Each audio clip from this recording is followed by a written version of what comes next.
Welcome, welcome, one and all. We are going to be spawning directly on top of IP, me for the win, representative for impressive play.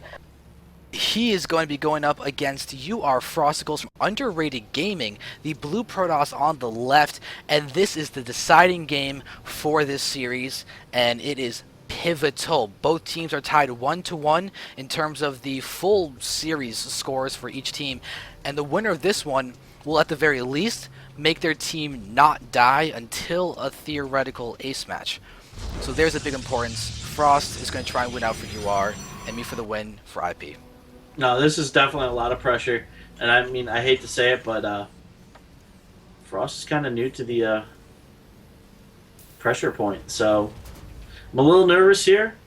But you know what? I'm very confident. I picked the right guys tonight for it, so let's go with it and see what they can do.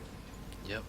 And I'm so curious about what the build auras are going to be, because as far as interesting maps go for the deciding game in a PvT, this is literally the most interesting one I could possibly think of to pick, considering the 4-gate that Frost did in that last game.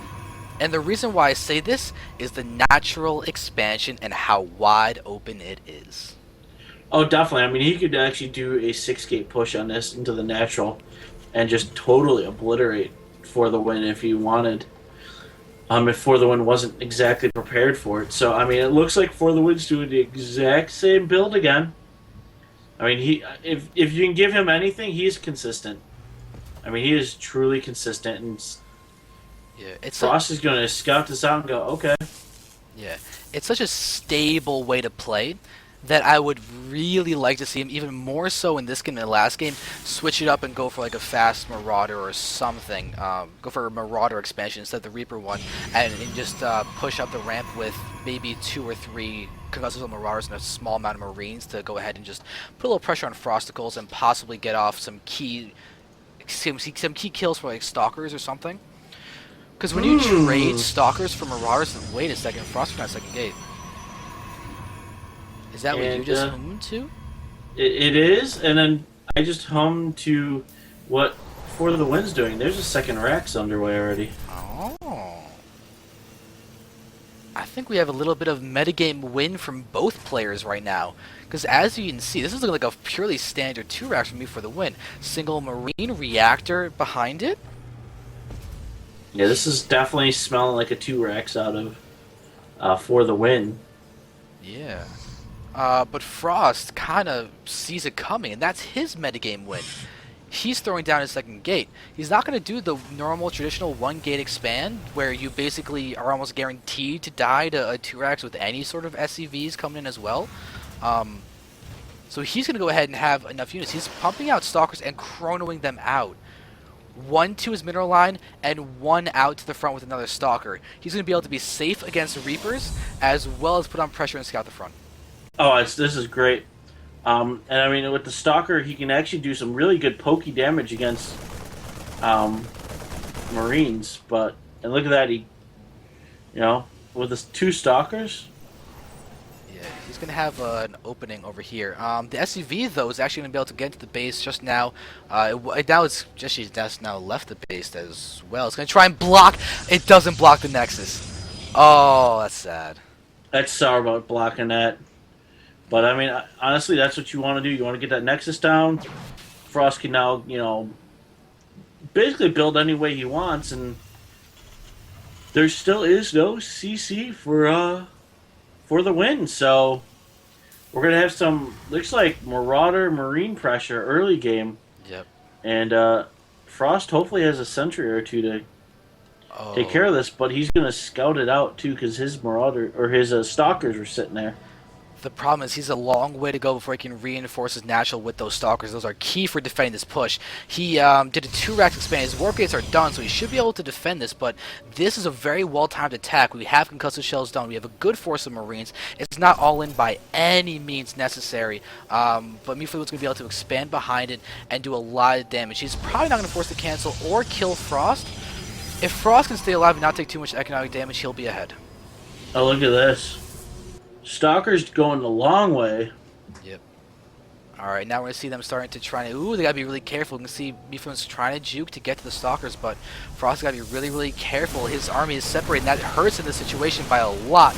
Nexus will serve as a tank for a little bit, but Frost has got... Those Marines and Marauders are now into the base. Stalkers are still trying to make their way in and help out, but the Zealots are getting killed by the concussive shells.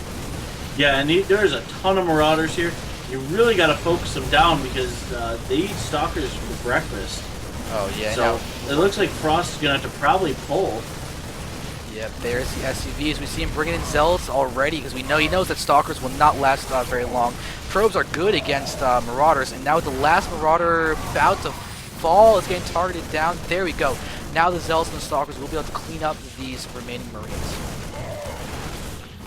But still, the damage has kind of been done. 7 probes have been killed, and that is huge. Frost actually cut his probe count. We're still as happily just watching these guys micro around, but the whole point is that Frost has lost a lot of probes, and his previous economic lead is now gone. MeFTW has expanded. He's got his orbital command now morphing inside his main base, and Frost is way behind the workers. No, he's definitely is. Because Terran also has a thing called a mule, so he's going to be way, way ahead. And really, it looks like MeFTW's going for another little push. Yeah, I like this a lot. It's a strong follow-up. Strong follow-up. We're going to go ahead and kick Frost while he's down. And that could be seriously effective. He's going to scan. He can start picking off those sentries. If he can pick off that one sentry custom shells, they do get the ramp. But Frost is now going to be really worse for wear if those probe line throw gets hit. But there we see he can get pulled. Frost is now trying to pull in some more Stalkers, but he's getting hit by all of those Marauders. The Stalkers getting focused down. The Zealots not able to do much. Probes are engaging. We have a good force of Marauders still left, and it looks like without Stim, Frost should be able to clean this up, but at what cost again? He's going to need to warp in his reinforcements too. He's taking a lot of damage. No, he's definitely taking a lot of damage. I mean, he needs charge, he needs something, he needs something techie to kind of really clean it up. To be honest, Zealot Sentry would be the composition if he can land the force fields, but it's rough, it's tricky. He's forcing them back for now, but we see the worker count is now 34 probes to 31 SCVs. He's taking the lead, but 10 probes have been killed, and even with the faster pretty much everything, it's still just large army. He's getting charge now. Well, I like that because charge against the Marauder, pretty beastly. Yeah. The worry is going to become drops, though. For me, yeah, because you are in close air. So, and he doesn't have any, pylons scouting the dark area on the backside, really. Yeah. But what Frost can do, though, he's got control of the watchtower. With the control of the watchtower, he can position Stalkers for drops, because he doesn't need to pull them until he sees a frontal assault coming. With the frontal assaults being scouted, he'll be able to know if there's a drop coming or not based on the army size. But with this, he's got to realize that he can be safe to have his Stalkers in the back right now, but I don't think he's going to realize he's got his army in the natural. No, it definitely looks like